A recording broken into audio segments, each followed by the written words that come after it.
Joe, Oh, I love Sydney Sweeney, Joe. I had to read the Boxcar Children I'm 4 times. I ain't never lived in no boxcar before. I couldn't once to understand. Dude, are we recording? Yeah. Oh, So we are. I didn't want to forget that, Yes. so I had to hit record to say that. Now we can. So basically, Steve and Steven have rebranded to Goontopia, and it may not go over well with some fans.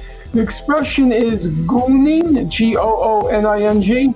It's called gooning, and the left wants to ban it completely. Listen, here's the thing. I love the gooning. So get up, dust off, goon.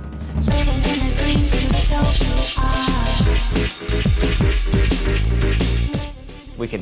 Well, I just wanted to say a few more things on the Boxcar Children. Of course. I mean, like, you could live in a boxcar. Joe does the inhale before he talks. Yeah. Does the inhale. It's crazy. I mean, you could do it. It wouldn't be easy, but you could live in the boxcar if you had the food. Isn't that crazy? The boxcar. He just looks at him like he's saying something. Yeah. Smart. Isn't that crazy? The boxcar. Joe, if you know anything. Imagine living in a boxcar. Joe, if you knew anything about history, you'd know it ain't that hard to live in no boxcar. There ain't no such thing as hardcore history. Dan Carlin, motherfucker. Oh man, this is so weird. Okay, so I wonder if the audio is going to sound any different because we're using different microphones that are supposed to sound way worse, but we're on the road and our setup is like a therapy session. You know, there's no mics, there's no mic stands, there's really no wires. We just have these 2 clip-on mics. It's just really more comfortable than being in my apartment too. You know, it's like, could you imagine if this was just it? You're reclining, your feet are in the air. I'm in a recliner. I'm in my, we were out of town. I'm in a family member's recliner, which, I mean, there's only 2 family members who have a recliner, the dad and the grandpa. So leave a comment down below which one you think it is, and I won't tell you, but. We're on the road, big tour, and the big tour is that we've just been watching Katt Williams. The Joe Rogan Katt Williams interview. Yeah, that was the first. Well, this is his first like Joe Rogan experience since leaving Spotify or being allowed to also post on YouTube. But has he been on the show before this? No, it was his first time. Yeah, because that was the complaint when he was on Shannon Sharp's podcast. He's like, that Joe ain't letting me on his show. He ain't let no black man on the show before. And he's putting up these shitty-ass comics. They ain't going to go on there and talk about the Anunnaki and the pyramids. They ain't never made a joke while I go on for 3 hours, 5 minutes, and 26 seconds and say no damn funny thing. He really doesn't say a single joke the entire time. There's really nothing about it. The funny thing of this whole interview is that he is just ready to unload all of the esoteric knowledge of the world. The pyramids, the Anunnaki. There were giants, Joe. Yeah, At one time in history, those bones are not dinosaurs, Joe. It's like he has my Instagram feed from 2020 and has looked at that for about, 2 years. And that's all the information that he has. And I don't know, obviously, if you speak vaguely enough, and I feel like psychologists have broken this down for like how do cults form. You just take those types of ideas and you say it in a broad enough way and people will fall for it and think he's smart. But the thing we were alluding to earlier was Katt Williams alleges that he read 20 books a day, which is way more than Ty Lopez. Well, and that's only because the library only allows you to check out 20. Yeah. But actually, I would read more than 20 still, somehow, and then he said he some did. way. He said he did too. Yeah, I know he said. And by the way, I did read more. Yeah, because it just goes, Joe's like, oh, you read 20 books a day, which how do you even look at somebody straight in the face and say that, you know? Yeah, it's like I figured out Dick and Jane too. Congratulations, man. Dick and Jane. 20 books a day. Actually more. It was Dick and Jane, Henry and Mudge, Cat in the Hat 2. and there was really a whole variety of things. There's one point when Joe's like, what's that book about? And he goes, well, imagine 4 women. And I didn't have any women in my life. Yeah. And he doesn't answer. That was, what was it? It was like 4 Women or Pretty Women. It was some book like that. Oh, was it? Like Little Women or Little something? Women, yeah. Imagine. I can't remember a goddamn thing about that book, Joe. Yeah, and that's the other thing. He said he read it 4 times. The second he's asked what the plot is, he starts squirming. He doesn't know. And then he goes, sometimes I have to read a book 3 or 4 times. I read, what book did he say he had to read? I think it was Little Women. That's what he said it was. He still couldn't even like summarize the plot of the book, which I love. That is the funniest thing about like podcasters who talk about book readings or like how they read books. The second somebody asks them to like recount the basic plot, they freeze. They can't even do it, which is like, I don't know. It just goes to show this like stupid ass. Like I guess you can't lie about like not working out because if you're not fit, like our Uber driver showed, he's like, I go to the gym. It was Katt Williams. I go to the gym every day. I'm up at that gym at 4:30. Yeah. I'm waking up at 3:30. I'm there by 4:30. Put my hour in. But reading books, you can kind of pass off. If you don't read, you can just pretend like you do read. Yeah, the read books. a summary, and then you at least can hit the bullet points. But they can't even do that on the podcast, which is like the one time. It's like then don't say anything at all. Well, when you lie and say you've read 1 million books, I mean, if somebody asks you about the one book you've read and you've claimed to read 1 million, it's like you're not going to be able to pull that off. Just because you're going through so many, and or maybe it's also like if you're going through tweets, it's like you can't recount one tweet because you're working backwards. You're reading so much, you're not retaining any of the information. You're goon reading, the original gooning. The other thing too is he's like, If you look at Hades through all cultures and history, Hades from Greek mythology. He goes, it's the exact same description as a black hole. Yeah. the god of the underworld is the same description as a black hole, or it just sounds close enough. Right. And then it's just those kind of things. And then at one point he's like, Oh yeah, the pyramid and the Ark of the Covenant. he's just sort of mixing together random topics. whenever he said that thing though about Hades being a black hole, the camera like cuts to Joe and he's like like full on, the Marvel guy, soy face guy who like cries at the trailers And that's the other, I guess, underlying tension that's going on throughout the whole episode is that because Katt Williams shit on Joe for never having him on, now Joe has him on. He feels responsible to entertain every single one of his ideas. Yeah. And the whole thing with Joe over the last 3 or 4 years, or at least since the original Spotify deal, so that's 4 years or 3.5, is that he's just kind of become a standoffish asshole. He's already had these conversations a million times. He doesn't engage in the pyramid stuff as frequently. And now he has to be so nice to Katt Williams, nonsensical shit the whole time. It's honestly, it's kind of the same way with like Kanye too. It's like a lot of people wanted him on when he started being controversial and hearing him out. And it's like, he just wanted to say that he loves everybody just so he could say he also loves Hitler. And then like Alex Jones now has to, entertain this stupid, insane thought. And I don't know. It's like, okay, well, I said this when we were, the other day, but like, I think black people, like the wealth to them is just much more important or a bigger indicator of success. So it's like, once they have wealth, they may just think that they're like, they now know everything. All the other perks at life just come to them, like health and like intelligence and stuff. Mm-hmm. So then they just speak on these platitudes and it's just, I don't know, it's just so funny, but yeah, I don't know what it is. It make it crazy. Because get that dojo. Get that dojo. Yeah, dojo. I'm in my dojo getting that dough, Joe. I'm trying to think what else was there. I mean, all in all, it was so disappointing because the only thing I cared about, the only thing anybody cared about was the statement, Katt talking shit. Easiest thing to address. Joe, I was just kidding. Joe, I was taken out of context. But I don't think they ever address it, and I'm probably not going to listen to the whole thing to find out because I can only hear about the pyramids and the 8 wonders of the world and that King Kong was real or whatever. They don't want you to know about the oceans, Joe. Yeah. Why do you think we know more about space than oceans, Joe? As he's looking like I'm asking the most poignant, wise question ever. Why you think that is? Is it because space is hard? What isn't that strange? We're here on Earth and we know nothing about the ocean. And then Joe, it's like, we do know a lot about the ocean. yeah. And Joe's like, I mean, it's crazy. I mean, could you imagine if aliens? I think this is what he says. He's like, could you imagine if aliens were in the ocean? And then Katt's like, they ain't no aliens in the ocean. So it's like he throws out this stupid premise. Joe has to go along with it. And then Katt's just like, that's the dumbest. No. You're not there yet, Joe. That's the dumbest thing I've ever heard. And the other thing, too, it's he just makes that cute face the whole time where he's looking at him like with the littlest smile, thin little smile. And he just wants Joe. Joe, I'm going to say something intriguing right now, Joe. Joe, you so ignorant right now. Jamie knew more about the episode, or knew more about the book, the Little Women book, than Katt did. Because Jamie was like, I just watched an episode of Curb Your Enthusiasm where they talk about it, and it's basically this. And then he's like, it's for little girls, and I never knew girls growing up, so I didn't know what it was about. So I said earlier before we recorded that we should just become, to be the true podcast archetype is to, what was the thing I said? What if the sky was green? Mm-hmm. We could do like an hour on that. Yeah. But we're not going to. Now, Joe, we are sure there are some Martians on Mars. Think about it. Mars, M-A-R, Martian, M-A-R. Now they're not going to come up with cousins. no Martian that ain't from Mars. Marshall the Martian. I guess we do a version of that, but it's just with retarded stuff instead of. What was the rap song you were? What was the thing you were rhyming? Oh, Dennis the Menace. Oh, because we were. That's the whole thing too. When we were driving, we were on the Black British rappers kick. Yes. Where it's like drop top, more thing did it with the mop top. Call drop me top. Dennis of a Menace. Yeah. Gonna catch my playing tennis. Doobie dee dibba dibba. Yeah, no, that You were was about to be finished. That was Unknown P.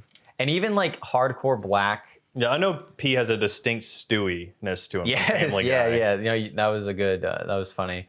Yeah, he literally does just sound like Stewie. But even like hardcore British rap still has this like ooh tweedledee tweedledum like sound to it, and it's so funny. It's like why you guys like invented like or not invented, but you enhanced rock and roll to like almost its fullest potential. Why are you trying to? Rap? I know, but they can't not get in the way of themselves when it comes to like I have to sound smart and witty. Yeah, So it's exactly. like, so they have to be very clear, which I mean, that's still better than anything that's like mumbly, you know, from America, like the mumble rap. That's true. You Yeah, know, if yeah. those are the two extremes, yeah. the proper British.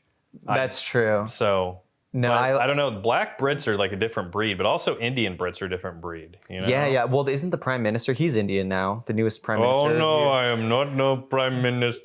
Really? Top of the morning, lad. Yeah. The guy that did Boris Johnson lose, or did he just leave? I thought he left. Okay. Yeah, I don't know if you want to. Are you looking it up? I'm gonna look up the prime minister. Okay, yeah. And see.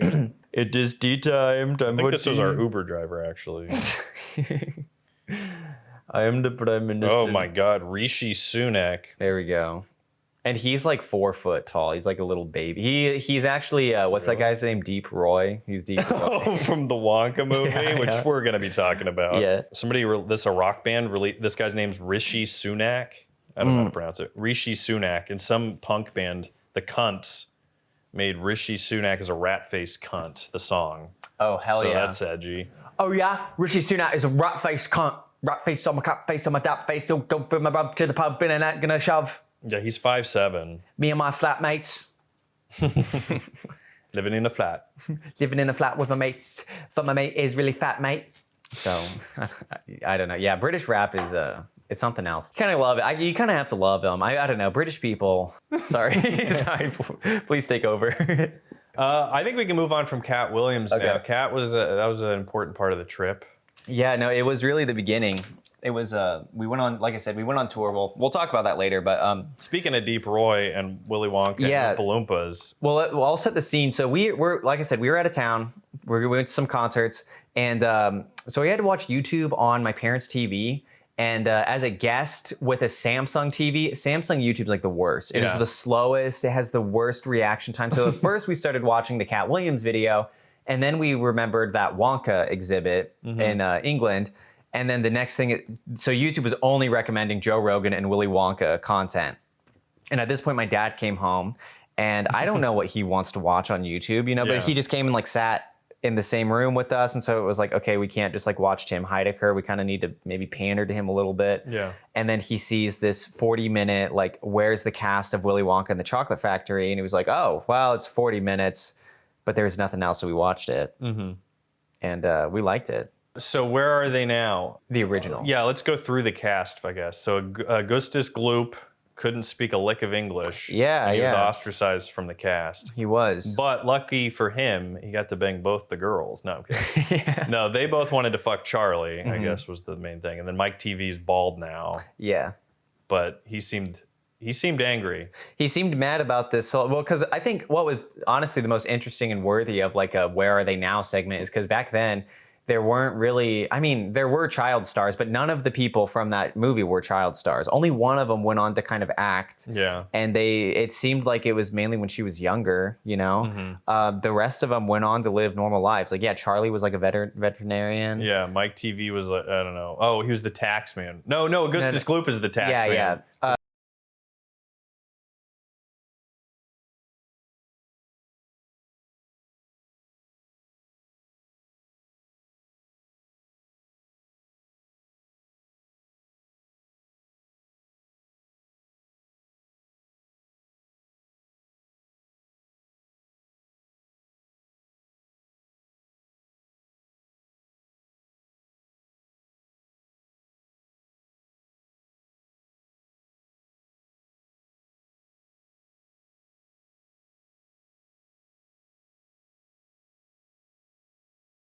Had to have been for British, European TV where they're more lenient about that stuff. And it was also in the 90s, but it was funny too because they got rid of the cast members like from Where Are They Now in the order that they disappear in the movie. So at the time they teased like Veruca Salt before going to commercial break, she was the only girl left. So it's like what, Charlie and Mike TV, they're the ones Grandpa with the new Joe. yeah, Grandpa Joe as the new had a long porn career after Charlie. Or Willy Wonka. But that was funny. That was crazy that they showed it. And then they did this thing where they were like, oh, and they all hang out every now and then. They're like, oh, here, I've got this birthday card, Charlie, that you wrote for me. And yeah, the women were fiending after Charlie. Who can make my penis? Boobity-bee-dum. Oh, the Oompa Loompas. They had 3 Oompa Loompas talk about their roles, and they talked about how much they hated putting on the makeup and stuff. And then they made them like get into costume and put on the makeup and dance to all the songs. And lip sync to the original. Yeah, Not yeah. that they re-performed anything. So And they had them dress up, and they're like, "We hated being in the makeup all day." And the one guy's like, "I kind of liked it." And you're like, "What are you, some sort of sick freak?" It was actually 2 of the 3 were Joe Rogan and Katt Williams. He's like, "Man, this Oompa Loompa shit be crazy, Joe." He's like, the makeup though was pretty good. It wasn't, I mean, you put on the makeup and it's like, you're an Oompa Loompa. Then Katt was like, Joe, that is the dumbest shit I has ever heard. We never really want to speak these things into existence, but the Oompa Loompa being a black pygmy, it's sort of a rape of our civilization. I don't know. Oompa Loompa doopity don't. Yeah, put and then me they- back in that costume. What else? At least they were nice. They always said, what, the Munchkins on Wizard of Oz, they like raped Dorothy or something. Right, yeah. They were like, no, I know. I remember hearing some horror stories there. They all seemed like good little people. I feel like in the 80s too, that was kind of the 70s and 80s was a time to be a midget actor. yeah. Because there were all these fantasy movies. And nowadays, in the new Wonka, it's just Hugh Grant who has been shrunk down digitally. And he's like a foot tall. Yeah. So, I don't know. That is an odd thing. It went from many midgets to 1 midget duplicated to no midgets. The Oompa Loompas, they described their experience as if they were Oompa Loompas for real too, because they're like, we would just be in makeup all day on set for 9 hours, Joe. God damn Joe. it, I'm just stuck on the cat. And that shit was crazy. We were just sitting there turning levers all day, Joe. We worked for 9 hours. Joe, we worked for 25 hours a day, Joe. Except me, I worked for 26 hours a day. Wow, that's crazy. 26 hours, that's a lot of work. Joe, it's not any work at all. Well, I know what you're thinking. There's only 24 hours in a day, but if you're using both hands, technically there's 48 because you can be doing 2 things at once. I can get 2 days worth of stuff done. Sorry to go back to that cat thing, but he also mentioned that he would read he'd have 4 books open at once too. It's like, cool. I've also had numerous tabs open. I'm not impressed. You just had the old version of it. And it's like, oh, you mean you were in school where you had to have books open? Yeah, and if you're reading 4 books at once, you're just not fully enjoying a book or even probably able to remember everything. I don't know. It's the Goontopia shorts where I've got the Subway Surfers and the Family Guy and the Sham. Wow, that's him. He plays 4 audiobooks at once. And he's like, yeah, I'm reading 4 books at once. The Boxcar Kids had to fight Moby Dick, and it took place in Texas. And it was called Gone with the Wind. Speaking of movies, and so we saw Dune 2, the movie everyone was talking about. Goon 2. What did you think of it? You watched the first one. I literally watched the first one that morning. Friday Yeah. morning, I watched the first part and wasn't sold. I didn't read the book or anything, and I don't know. There's just no attachment to the Dune universe for me, so I don't know if I was not being fair with it. But I didn't get into the first part as much. I liked all the lore and everything around it. Right. Part 2 was awesome. I liked part 2 a lot more. It definitely was 15 minutes too long if I'm getting the negatives out of the way. Yeah.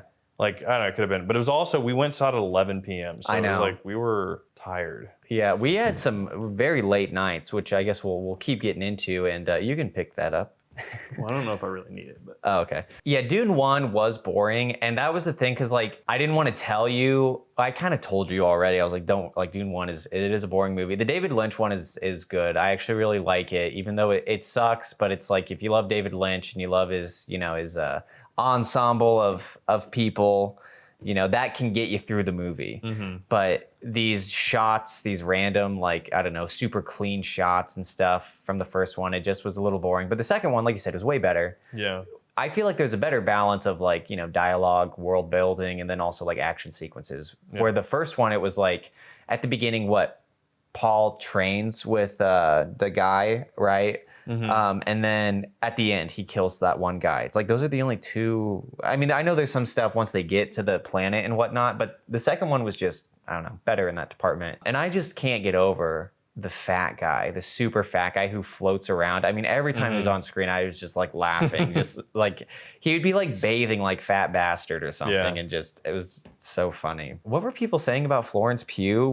Who was it that said like, Dave Portnoy. Yeah. That was the tweet I saw later was Dave Portnoy. He goes, I like the Dune 2 movie picture, but I might have a new crush on this Florence Pugh. And it's like, I just don't think she's hot. I think she's weird. I don't know what it is. She ain't it. She also has a little bit, she sounds like Paul Joseph Watson, who I said, I always described him as, it sounds like he has a cat up his nose. Yeah. An entire cat up his nose. Yeah. No, that's so fun. So it appears today that the liberal media is trying to control the spice. Spice production has ceased due to wokeism. So people are praising her performance, I guess. And that's the thing, too, is she didn't have a lot. She just sort of spoke in like a matter-of-fact way 4 times in the movie. Yeah. It's not like she was overly portrayed. I bet she had like less than 10 minutes of screen time, right? Yeah, no, it wasn't a lot. And I don't know, I just don't get it. I don't understand her appeal. And I mean, everyone else was good. Zendaya is, I don't understand why people think she's hot, like you had said. Yeah. She kind of works for the role that she's in, but I don't know. Well, it's like supposed to be one of those, I don't even know, the dynamic of like, she's sort of boyish, but also like, because she has to be able to hold her own or something, I guess is. It's like Princess Mononoke, the girl who's kind of like a tomboy, so that makes sense. But like she has to teach him how to do the sand surfing or whatever it's called. Yeah, all the weird stuff that he's supposed to do, like survive out in the desert for the night, or he has to like walk across the dune, and he goes walk across the dune, and she goes 2 times, and then the movie began, and I did write a few down, Greg, Turk burger-esque jokes, which I shouldn't have said that's what it was. Oh, sorry. Yeah, so Dune 2 was good, but to me there was a huge missed opportunity because, the movie's about dunes.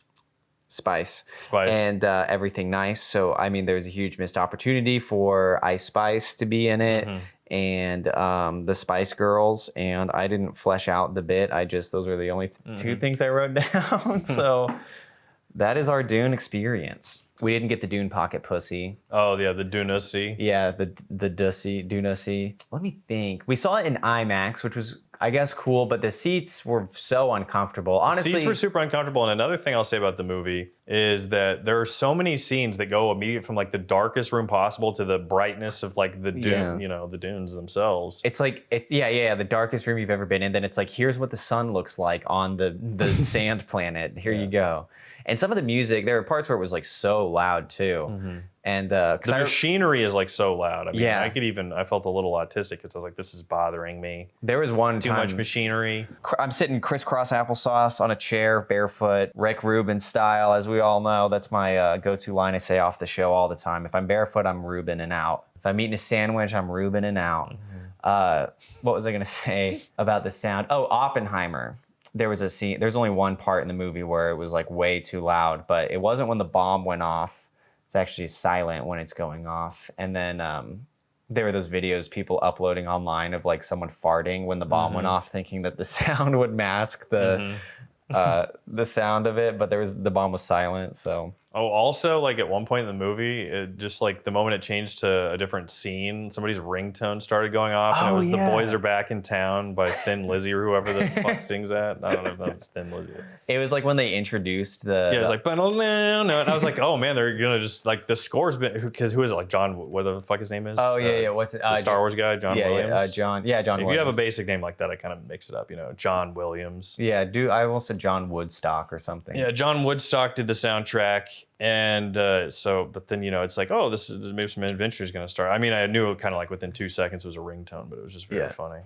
Had to be their moment maybe, but the boys are back in town. Ringtone's kind of crazy. I know. Yeah, because he paid for that ringtone too, and set it all custom like. And that's honestly, that is a lost art of its own, getting your own ringtone. Do you remember when your phone could record like 15-second like audio tracks? And so you just put your phone up to the computer speaker and like, would you ever do anything like that? No. And what's crazy is, no, bitch. No, this is why though, is because the first couple phones I ever had, I couldn't do a thing where I would record and then be able to like make it my ringtone. But I like all my friends had phones that did that. So they all had custom ringtones and I was like left out and I hated it. Damn. I couldn't change it. You just had like the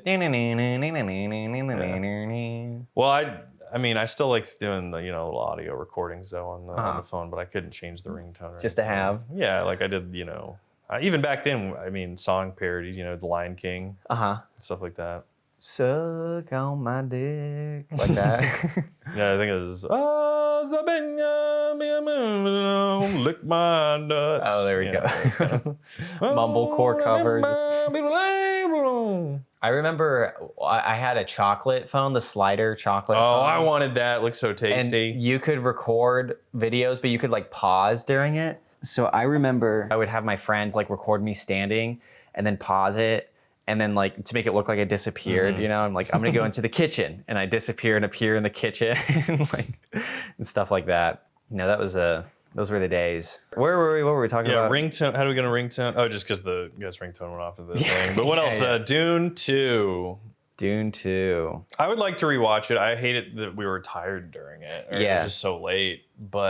And that the seats were so uncomfortable at the IMAX. Seriously. The screen size was nice. It was nice, but not worth the comfort. Yeah. I would have taken the tiny theater for the farting reclining chairs. But then we also had some other news and media history, guys. This is a media consuming day that we have here. So you watched the whole SNL episode of Sydney Sweeney. So some of the sketches, it's typical SNL, they fall flat. But this is the thing, people really shit on SNL a lot. And I think it's mostly like harmless though. It's like, to me, just like jokes fall flat a bunch. And it feels like a waste of time, but I don't like hate it. I'm just like, it's just not good. So I felt like some of the sketches were like that. My favorite sketch I like the Air Bud sketch. Yeah. But I think I'm just a simple person. I see a dog on screen. The dog was great. It was funny too how the dog was like 90 years old too. It was like such an old. Doesn't even look like Air Bud. I mean, it's still a golden retriever, but it was like a different. He was like a red retriever, something like that. Yeah, no, I liked that skit, and then the Hooters one was kind of funny, and there was the straight Bowen Yang one, and then I honestly was surprised by the pregnant stingray. I don't know. I just thought it was funny. Oh, Weekend Update. Yeah. Just the premise that like the anchor like fucked the stingray and that's why it got pregnant. But I don't know. There's some Adam Friedland show come town guys that are writers. That's just how you can just tell. Yeah. But I think it would be better to watch actually like live on Saturday. Like watching the cut clips. There's a level to it where you almost expect a little bit more, but you have to remember it's like a live event. It's like football. Wait, isn't it like not totally live though? I think the digital shorts. Right, the digital shorts definitely are not. But I mean, isn't like they actually do record it, or they like do best takes and that's actually what's airing? Oh, I didn't know that. No, I might be wrong. Okay, well, you guys look that up. We're not even gonna fact check look it up for us. Let us know what happens. I thought it had been ruined for me that like they actually do it earlier in the day. It's not that live. Like it's live for their audience, but it's not. But no, because then somebody else was talking about it recently. Like you got to understand, it's Saturday Night Live, so maybe not. I know the Tonight Show. That's what they do. They do that for the Tonight Show, where they film it like early in the day and stuff like that.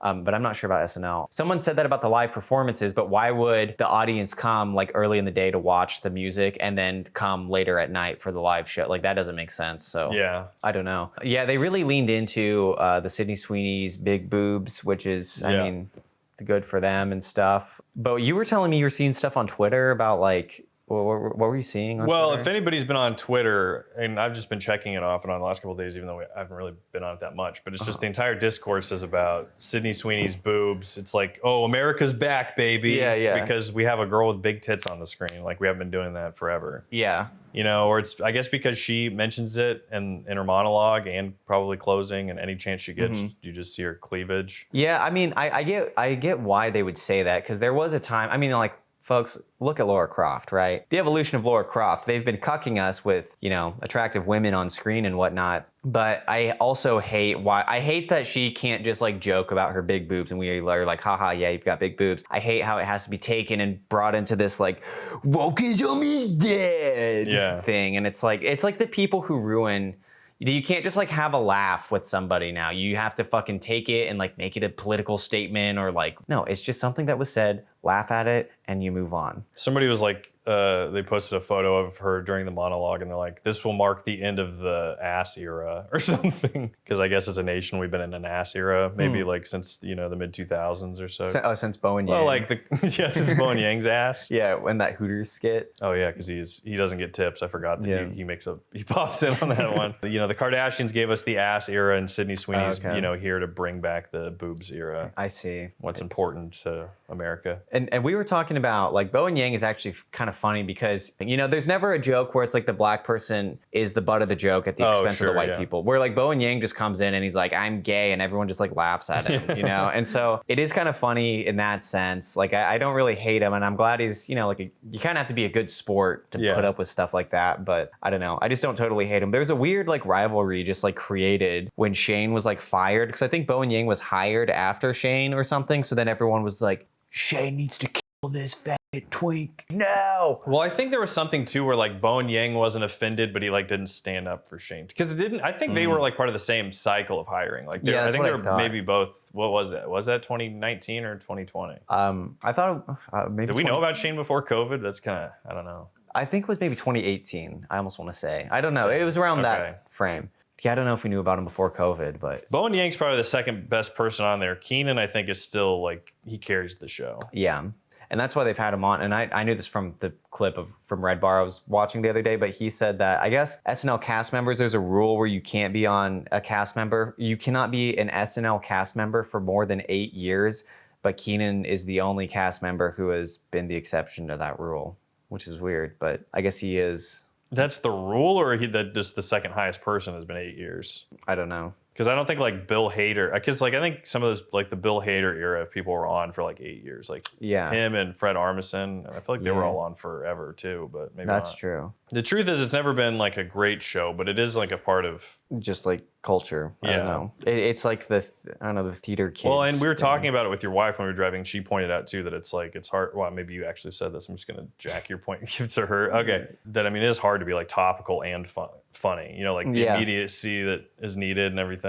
Right, no, and to do it every single week, and you've got you have a rotating host every week, and the jokes have to kind of cater to them. You have to know about the guests. I mean, it was easy for like Sydney Sweeney, you know, big boobs, so it's like, okay, well, all these skits about her being really hot, but then it's like having to do that with like Dakota Johnson. It's like, what do you know about Dakota Johnson, you know? But you have to learn all these quirks with them. Then if they want to sit like in the writer's room too and pitch in, then it's like, okay, now these writers have to like work with this person, which you don't know if they're going to be really helpful or if they're just going to be like, just say like retarded shit. Like, what if we did like a Spider-Man parody and I'm Spider-Man? And then they're like, okay, yeah, here's a coloring book. You can write your jokes out and there is something impressive to it. Despite, you know, the ratings go down and conservatives like to pretend like nobody ever watches SNL. It's just, at this point, it's just solidified in our culture, and I don't think it'll ever really I still away. think it's better now than it was in the past too. Yeah. Whatever that stretch was from probably like 2013 or whatever. It's like 20 now almost. 20 now. Yeah, 20 now. I'd say for the last couple of years it's been better. I just think that, I don't know, it's probably less political too. I mean, they're definitely still left leaning, but if you really can't watch a show because they lean left or they just make a joke at like somebody you like's expense, that's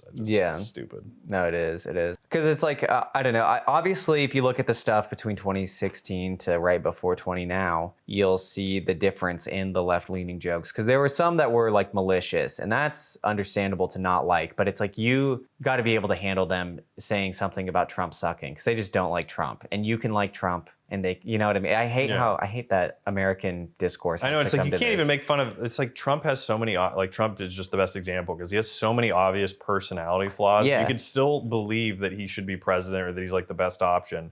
and also make fun of the fact that he's like grandiose and brags about everything and Yeah. like does tell small lies or like he just brags. You Yeah. know, it's just stuff like that. The one last week was Shane, which we already talked about or whatever. But like, who is it? What's that guy's name? We're doing the same bit as last week. James Austin Johnson or whatever the fuck that guy's name is. The guy who plays him. Yeah. You know, he just his performance of it was way better than like when Baldwin was on there. Oh, You know, yeah. that was like when they were just trying to.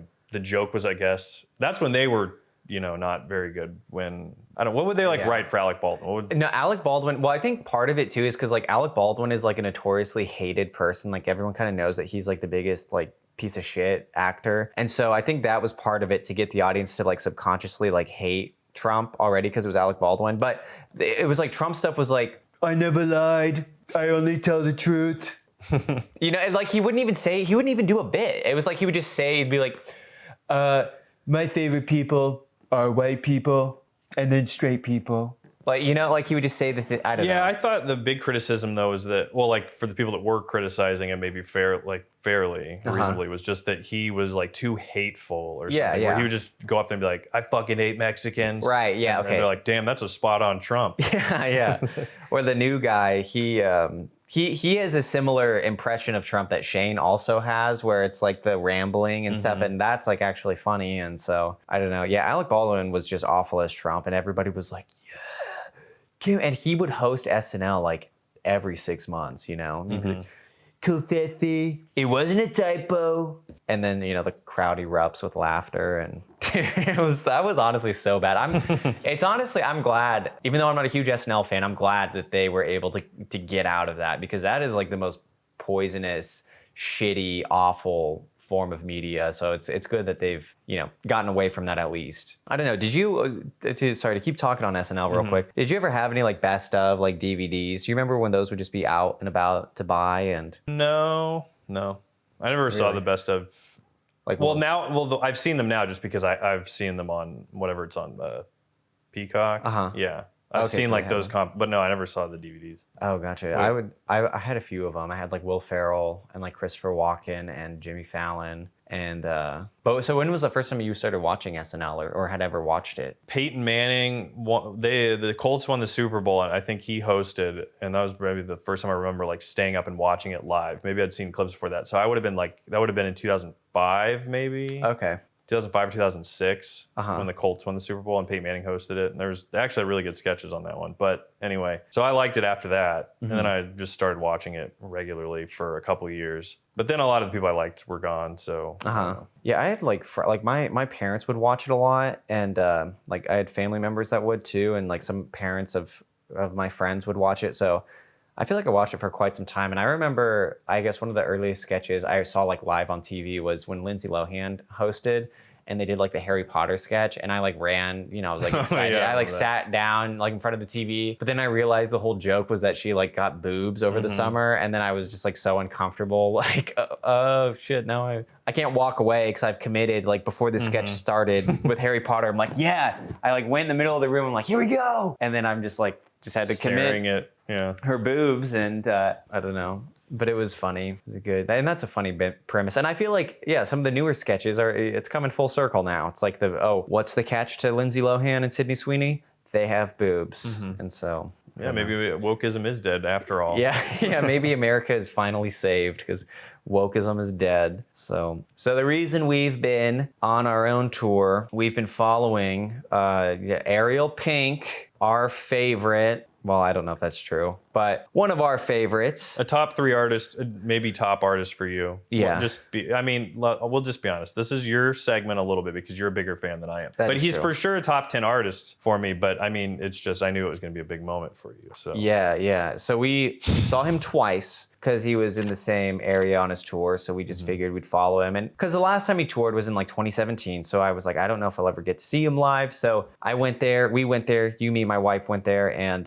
I went and bought everything off the merch table on the first night that I didn't already own, except for a special edition cassette that I bought on the second night. And they said I bought the last one. So if you're on the tour and you're like, where's this special edition of Never Made a Demo? Well, I got the last one. But it was really cool because I also didn't know how Ariel was, one, going to perform or just act, because he's kind of known for some odd like on-stage antics. Like before today, at one point, like at Coachella, he just like walked off the stage and like he would say kind of outlandish things and stuff. And but it seems like on this tour, he's actually like glad that people are coming to the shows, and he was just hanging out at the merch table and just chatting with people, and he was really nice. And I kind of had an autistic moment with him. Well, I had 2 autistic moments with him. I couldn't help myself because I have been listening to this guy's music for like years, and like all of his music. And it's like, yeah, it's some of my favorite stuff of all time is most of his music. So how could I not, how could you not? Yeah. But I had a gaffe. I messed up when I was trying to tell him about some song that he had on a CD, but he corrected me, and I don't know. This is too autistic, but basically all you need to know, he was really nice and the show was really good without getting too into it. But so that was my piece meeting Ariel. But you bought. I didn't have much to say. I just thanked him and smiled and made it known that I was with you, so I could just sort of absorb some of your fandom and maybe make him proud. Yeah. I think I didn't know what to expect, and the thing is, he performed. See, I'm going to the performance now, but we can move. But on. in relation to the antics or whatever, he performed. I think you counted it. You wrote the track list down. Yeah. I think it was 23 songs, and he performed the same songs both nights. Yeah. But when we saw the Garden last year, they only played for like an hour, and he played for almost 2 hours, which I appreciated. And but there were numerous openers too, which is I'd never honestly been to a show where there was more than one opener. I've been to a show with 2 openers once. Really? And that's it. So to have 3 openers the first night, 2 openers the next night. Because Sylvia's band from Fishtank. Yes. She was one of the openers. Period Bomb's been following him on the tour, but then there's just been a few other ones. Sylvia, that's kind of the other thing. That's kind of why we went on this trip too, because we wanted to just see Sylvia's band, because we thought it was like more of a funny, like, a Fishtank, moment and stuff. Well, and obviously we have past history now with John. Yeah. And so we were like, this is another opportunity to meet another fish from the tank. Yeah. With some insight on just kind of 1, the house, and 2, I guess John's antics, because she kind of was the first person to start shitting on John outside of Letty, which I know I said this to you already, but like when John was shitting on Letty, people didn't really care about it because they were like, for me, I was like, oh, John is just like in love with Letty. That's why he's like shitting on her, because she doesn't like him back. And Sylvia was kind of the first one to say that like John's like a shitty person, and that kind of opened my eyes to it. And then also our interactions with him in general were not the best. You were the first one though to say something to Sylvia. I was too like nervous. I don't know. I just thought it would be weird. No, it's true. It's probably a common response, but you feel very weird because it's like if you've seen somebody like on TV or whatever on the internet, and you get nerves going up to them. We mustered up the courage. We went over and talked to her. I don't even remember though what did we say right away? We didn't mention the podcast right away. Yeah, I think we just said we saw you on Fishtank, or it was easier after she played her set. She was just like at her merch table. So then we went up and we're like, oh hey, really good set, and like we watched you on Fishtank, and like we're big fans of that show, and like. And then the other thing too is I think it was like cash or Venmo only, and I'm like, you know. I didn't have any cash on me. I was like I felt bad because I would have bought some of her merch. I didn't have. Sorry, Sylvia. We don't have Venmo, and luckily I had enough cash to buy some stickers, but I was kind of embarrassed. I was like, fuck yeah, what do I do? Because I wasn't gonna just go to the merch table and say something, but then I was like, oh crap, I only have I have some cash, and I kind of like made some joke about like, oh, I'm just a boomer, and they love that. People love, just say you're a boomer most times. If you're ever nervous, just be like, sorry, I'm a boomer. So sue me, I'm a foodie. But so at one point though, we did bring up John. And how problematic he is. And, you really have to fight not doing the John voice the whole time. I mean, I was really trying not to. At one point I was like, yo, and then I was like, kind of looking like, did they catch that? And, I was just going to see if they would go along with John's fucking stupid voice. Whoa. Shitty. Yo, Sylvia. That's how we should have met. Sylvia, what is up? You thought I'm on tour too. Oh, Sylvia, I'm sorry. Sorry, Sylvia. I love everyone. And we met her boyfriend, and he was cool too. And he laughed at my joke because it was like we were talking about how John, like how he's just like he's like a tornado, It's just like 1 minute he hates everybody, the next he loves everybody. Guys, I was just joking, bro. Yeah. And then I was just like, like he'll just change within like the same day. And in the morning he's like, I hate everybody. Yeah. But also I love everybody. The Steves. The Steves. Dude, he also met Jesse Lee Peterson. John did. Yeah. So, I mean, Two imagine. giants of the intellectual world right now. Yeah, I mean, what are they talking about? It is kind of bad. You know how like it's stupid, but you'll just sort of root against people in some ways, even Yeah. people you don't necessarily hate. You'll root that they'll maybe accomplish something or whatever. And it's like I really don't want John to ever get to interview the Tates because I know that's like his dream in life. Yeah. And it's like he's such an asshole, and he doesn't even have his own shtick. He just takes their ideas Yeah. and tries to do the same thing. Yeah, And he'll be complete if he meets them, and I don't want him to meet them. But the interview would be kind of funny. Yeah. Because they might think he's retarded. And it's like a Make-A-Wish thing. They're like, Yeah. he's gonna die or something. Or How'd you guys come up with your ideas? How do you guys get your ideas? Where do you get your ideas from? But it would also be funny. You know what's also funny about that? I'm gonna kind of derail real quick, but that is like one of the best Norm clips. You know, that Adam Ega asking. You know, that's like the worst question to ask. But like in the era of like podcasters, like that today is seen as like a good question. You know, if Yeah. you asked Lex Friedman or Andrew Tate or Tucker Carlson, Where do ideas come from? where do you get your ideas from? They would be like, well, that's a good question. So it's just, I don't know, a testament to how retarded we've gone in society where something that was laughably bad is now considered a real question John will be asking. Well, John, I was going to ask you where you get your ideas from. I can't do a Jesse Lee Peterson. No, that wasn't that bad. I knew what you were going for. They both have like the same like crayon written on like, for Are you questions. gay, John? I don't even know how. Yeah. But do you like men? But are you gay? But are you gay? You take your shirt off? Beta! But You don't think that's a beta move? what does he say? Jesse Lee Peterson is crazy. Like it is funny hearing him be like, well, black people don't know how to build anything. Like he'll just say the most racist stuff you've ever heard. And Because black people are worthless. not all, but most have never done anything good in society. But dude, that is so true though, because Christ said to love everyone, but I agree with what you just said about that. I hate black people too. What was the other thing? I was trying to think. Oh, what Sylvia said that Lance was making a video kind of like exposing all the crap that John did. And you, me, and my wife, we watched John and Sylvia on Alex Stein's show a while back. And Sylvia told us, and I think she'll reveal this in the video with Lance, but she said that at a certain point, John just like left her at the hotel. They got a hotel room together, and she had to like pay for it by herself because John just disappeared. Yeah, Later, Sylvia. She is Sylvia. See you. I'll take your vape though. Later. Waiter. So that was really shitty. That sucks that she had to endure that. But She was super nice, and I really was like glad that we met her. yeah, It was very weird meeting another fish. Well, that was the first fish we met in person. in person too. Yeah. But John, we're gonna make fun of you forever because we know you're too dumb to, Watch. ever. Yeah. We'll have you in our studio, but We could shit on him for like 20 weeks in a row and be like, hey, you want to come back on the pod? yeah, you'd be like, dude, the Steves. I love the Steves. He's Trump. Yeah. This is a reference that's never going to go away, but you'll Yeah. never see it now, is that when we went on John's podcast and it was up for 20 minutes before it got deleted because we were talking about I guess, Yeah. at some point, which I don't even remember, but he introduced us. He's like, the Steves! Yeah. Because every, for the first few episodes of his podcast, that's what he does. He's like, we've got Hans Kim, well, he wasn't on the Kill Tony open micer.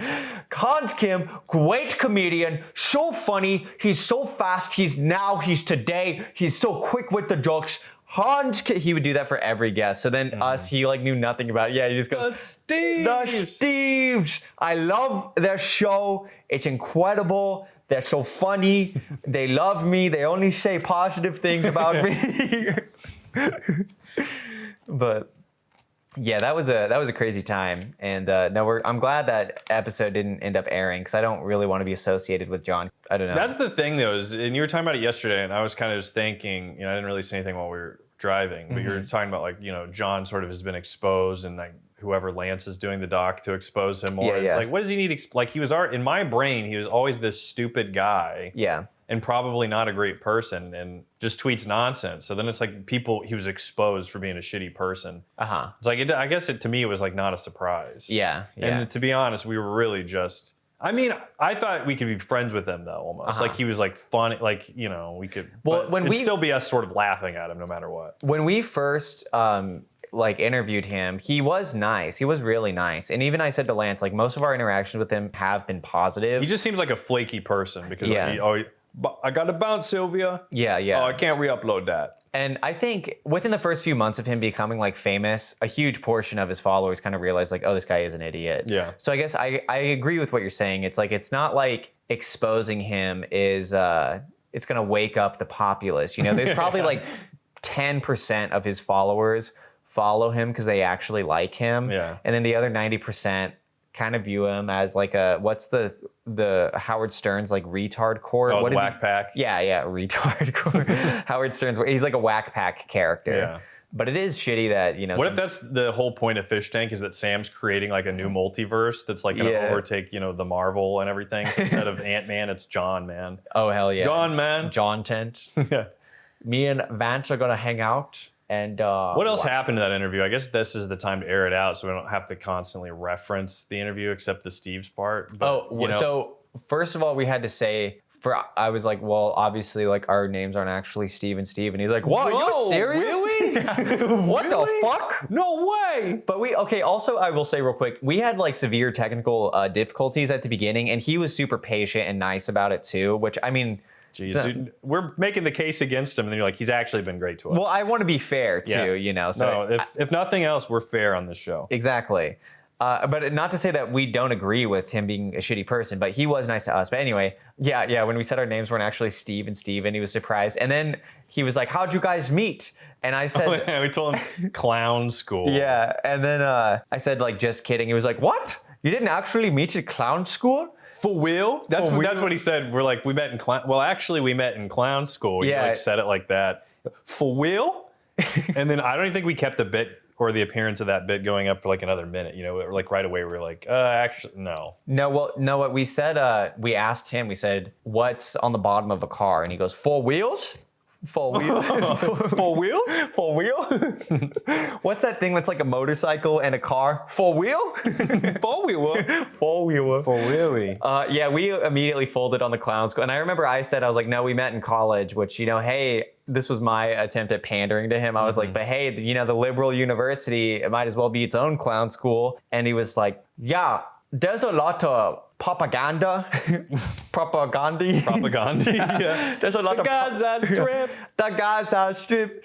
There's a lot of propaganda at school, which is why I did not go to school. And it's not because I'm too retarded to get into school. It was simply because I identified that it had propaganda. I remember we talked about the party bus, and he's like, dude, MILFs always want to have sex with me on the bus. What was the part when I really got him laughing? There was a part, and it was like, I didn't think it was that funny, but was it when I was telling the story about like my friend fucking one of my teachers in high school? Yeah. Yo! Something about the football team, too, was that? Oh, yeah, it might have been a gay thing. Although he did look very disgusted. First off, we told him I was Jewish, and that just changed the tone. Oh my gosh. He treated me differently. I Dude, actually no, kind of he forgot about did. that. Yeah. Which it didn't fade. I didn't really care. But you did throw it out there too early. I didn't And you think did it in the very so. Nelson way, which that's... Me? No, I did not. This is what I said. I said he's Jewish, or because it was just relevant. like Steven. Yeah, well, we were talking about Israel and All Palestine. right, I shouldn't have said that because now you're going to be like...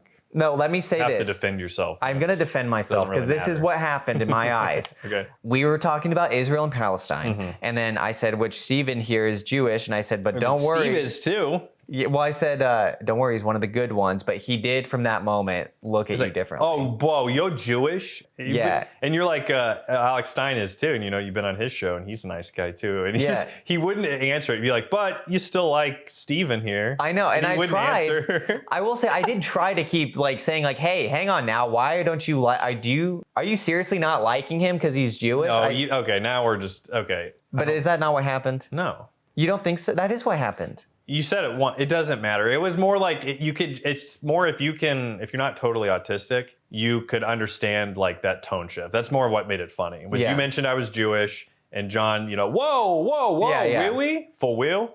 Yeah, Full full wheel? And you could just tell there was a tone shift. Like, I don't know if I can willy trust this guy. Yeah. So, but that was funny. That was just something that happened. I was kind of shocked at that. I was a little, I probably should not have mentioned it, but I didn't know he was gonna fucking hate Well, what were we you. talking about before this? Sorry, no, it's Jewish okay. thing was like a side to something else. No, that's an important detail though. The thing you got him laughing at, like something about the football team and.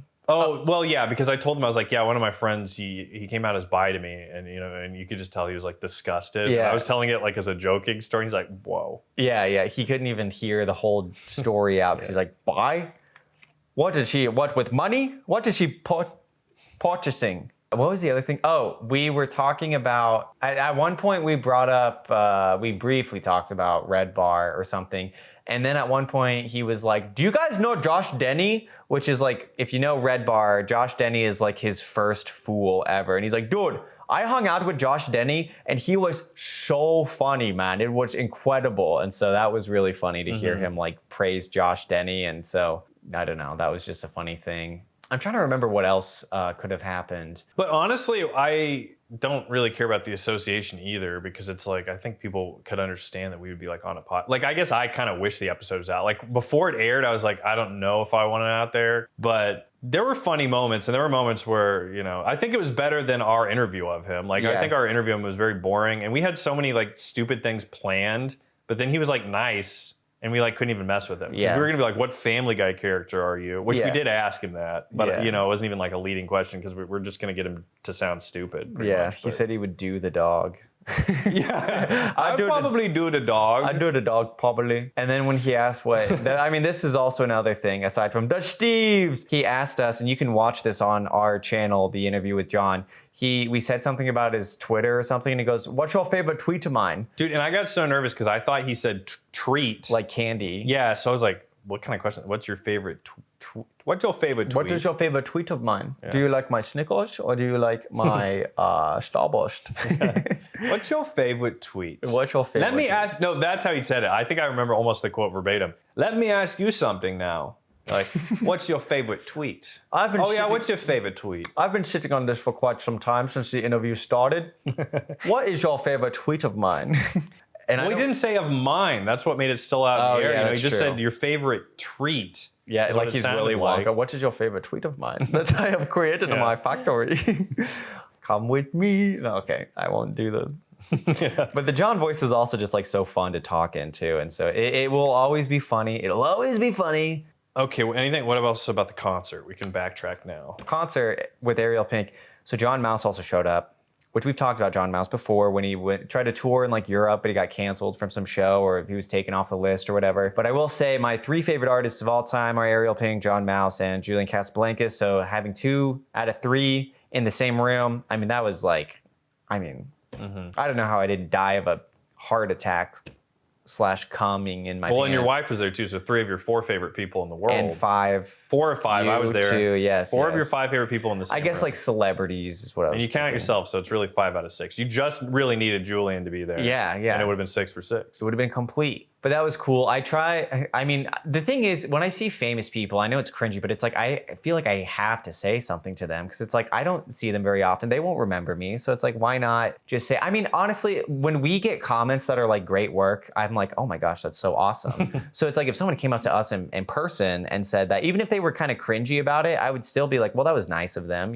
It's never like oh my gosh, I can't believe this over here just said he loved our podcast or anything that anyone works on. I feel like it does no harm to say you loved what they did, and even if you say it in a weird way, I don't know. I'll never compromise on that. But no, I don't have that impulse, but I know where you're coming from, so I respect it. Like I just don't, because like I said, in my head, I'm like, they're not gonna remember me. So why would I even go up? Whereas somebody like Sylvia is different because, she'll probably be on the podcast eventually. So. I agree. She will. But, it's just meeting people, I don't know. It's like, is it even worth my time? Everybody goes up and says the same thing. But so you want to have your own, nice things to say. Yeah. Yours was, unique enough. But I would never view it as a burden, and I don't think you should. And it's almost like they wouldn't be at the fucking merch table if they weren't like wanting you to, or not necessarily wanting you to, but they're just not opposed to it. They would hide away if they didn't want to. And even like the curmudgeon-y old Jerry Seinfeld, like, he's like, he hates everything, but people have asked him like, what do you think about when people on the street stop you and stuff? And he says like, well, that's part of the job. It's part of being famous. People will do it. And he's like, I'll take pictures with people. It doesn't bother me. So I don't know. yeah, I see both ways. Like, you kind of don't want to invade their space. And that's kind of the other thing, because John Mouse was like out. Well, this is another thing. He was like, there was a VIP section and he was out on the floor of the venue, just kind of chatting with some people, but there was already like a small group around him. So I didn't want to like, one, interrupt all of them to say something. So I found a time to say something to him. And that's the third time I'd met him too. So proof they don't remember you. So I don't even know if Ariel Pink remembered me from the night before. So I feel like he did, but yeah. The merch girl definitely did, because yeah. I like said something. I was like, yeah, I'm gonna cave and buy this tape actually. So that was a great experience. Better than the garden. Well, no, the garden was special too, because like that was almost like we were wanting something to happen and nothing happened, and then this time we finally got the best of what happened. No, because the garden show we went to, we waited forever, like after. 2 hours. Yeah, and didn't get to see them, and we kind of knew right away they weren't going to meet fans, but we still waited it out. But Ariel Pink being out before the show and being able to meet him then was cool. So. Yeah. And I mean, I get why the garden wouldn't. I also think that they have I don't care. It doesn't bother me if they don't want to meet fans. It's just like a gamble that you take. Like, okay, if you hang out, maybe they'll And we've out. talked about it. Their fan base has like devolved. Yeah. Much to their chagrin. Insane. What is that from? Is that from something? I don't know. It's just an expression to their chagrin. I think I watched. I'm sure it's like featured in some prominent movie, and that's where everybody references it from. But I just don't Okay, know. no, you know what it's from? It's from last episode when we were watching Seth Meyers interview Joe Biden. He said, like, much to my chagrin, this airport's really nice. And I was like, what the fuck? Because I remember editing it, and I was like, what? Chagrin. Chagrin? Like, shit, I grinned. Shit, you made Shit, me man, I grin, baby. grinned. Joe, you made me grin, baby. But Or it's like the chagrinch. yeah, the she That's Grinch. the black Grinch. Oh yeah, she Grinch. The new remake. And I'm chagrinch. I'm chagrined. It was something about the garden. Oh, their fans are very cringy too. They're like the autistic Zoomers, so I get why they wouldn't want to go meet them. Yeah. And but we waited until we saw them get in the tour bus. But it was kind of worth all of that to see the poster kid too. Which instead of getting to meet them, we met the poster kid. We met the poster kid who literally gave them a stack of posters. Yeah. And they just didn't use them. They actually returned them. I can't even tell the story. You tell that part of the story. Well, yeah, this guy who is still in 2022, still dressing up like Mac DeMarco. He tells us that he was talking with Wyatt before the show and that he knows Wyatt. And he was like, yeah, I'd like design the posters. And like, I offered to have my posters on the merch table, which is like the stupidest thing ever. Like the last thing someone selling merch wants somebody to do is for someone to go and be like, here's my shitty version of what you're trying to sell. Let me cut from your profit margins. So the fact that he's so stupid and doesn't understand that just shows you how dumb he is. But basically he was in the group of like 10 people waiting out after the show to see if the twins would come out. And eventually, so there's like 10 people before they actually like went to the tour bus to leave, before it was final, or maybe they got in the tour bus, they hadn't taken off. People from the venue who just worked there brought out some beers, and then the lady brought out like that box of the posters that he left for them. He was hey, like, do you guys want any of these shitty fucking posters that nobody wants? And then he just like didn't understand. He really was like, oh, I guess they forgot. I guess they forgot to take these. Yeah. And it's like, no, they didn't want your shitty posters. Yeah. You dork. And then at the end though, he holds his box and he like looks at the tour bus and like looks at us like we're gonna like tell him to go knock on the door, and he's like, should I put this at the steps of the tour bus? And like everybody at the same time were like, no, you should not. And he was like, oh, do you guys want a poster? And like we all had to take one. Yeah, we like, took one to humor him. I still have mine somewhere. Yeah, I do too.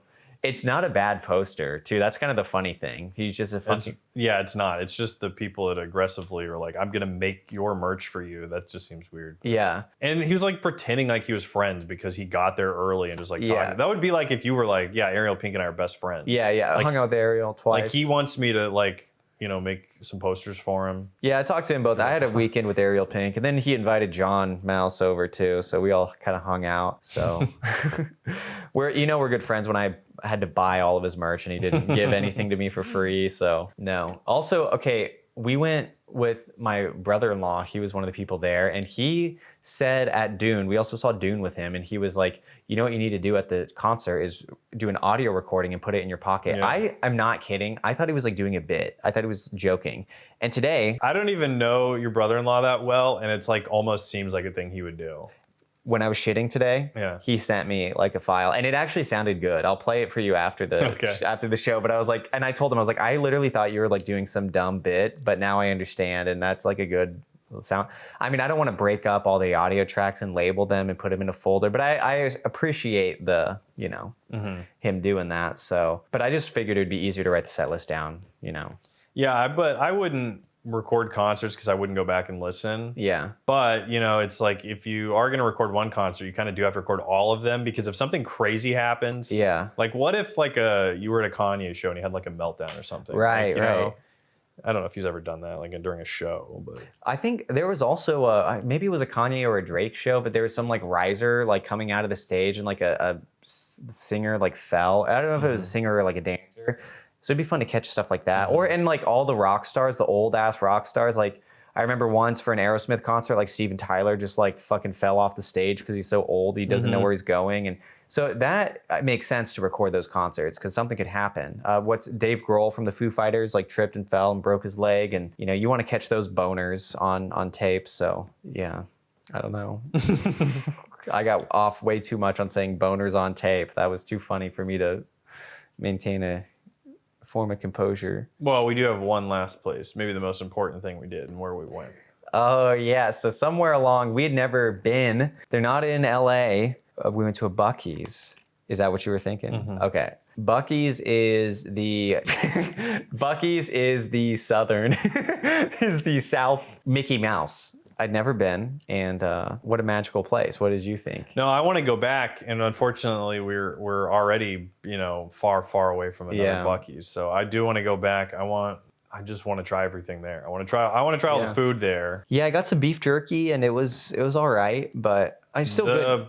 Beef brisket was good though. Yeah, the beef brisket was delicious. Yeah, if you guys are ever down south, check it out. Buc-ee's. It's a great place. Yeah, I got a Buc-ee's thong. Yeah. A Buc-ee's shirt, a Buc-ee's toilet paper roll. Yeah. They have his face on each. They had quite the merch. I wanted to get, there were some nice Buc-ee's button-up shirts, but it was just made out of the cheapest material of all time. So I didn't want to spend, and I knew I was going to spend like $200 at the merch table. I didn't realize this, but you know, I like leaned over to you and I'm like, you know, it'd be so crazy if like Buc-ee was here, like, you know, wouldn't that be nuts? And you're like, he is here, and I go, shut the fuck up. Yeah, it was like right around the corner, and I was like, yeah, you just had to have walked past Well, the thing him. is, and this really, and especially it's weird because, you know, in the South, they don't look too kind to this kind of action. Yeah. But he was holding a man's hand. Yeah, like he had like a handler, and they were holding hands. Yeah. But it wasn't, I mean... Is Buc-ee in a conservatorship? He like doesn't have control of his own. He's like Britney Spears. He doesn't have the rights to his own likeliness and estate and whatnot. Buc-ee's version, he's going to have to like break away like Taylor Swift. Buc-ee's version. The Buc-ee's. Yeah, so Buc-ee's was the place to be. Go there. I mean, it's like the fat retard capital of the world too, but it is good food. I don't know. It was such a novelty. I went in with no expectations, and I left. Yeah, I didn't think impressed. It would even have as much as it did. So when we went in there, and it's like they had like free samples too, and you walk in. What gas station has free samples? Yeah. And they had like a whole kitchen, all this stuff. Yeah, kitchenware, all that stuff. I didn't know that they were, you know, it was a full-on store. I mean, it could be a breakaway civilization if they wanted to be. Could secede, and it's like its own theme park, but you also have the food and drink and gas, so... Yeah, people are always talking about Texas seceding. Yeah, well, Buc-ee's secede. Yeah, seriously. So that was it. That's probably it. Yeah. So hopefully this comes out okay. I'll probably... I mean, I won't really care because I guess it was just a good conversation otherwise. That's true. And that's really what you want out of podcasts. It's supposed to be a good conversation between two people. True. In a long form format. And it's like you're hanging out with us, so... Yeah, it's like you're really our friend. Exactly. That's the point of podcasts. Okay, bye. Bye-bye. Bye.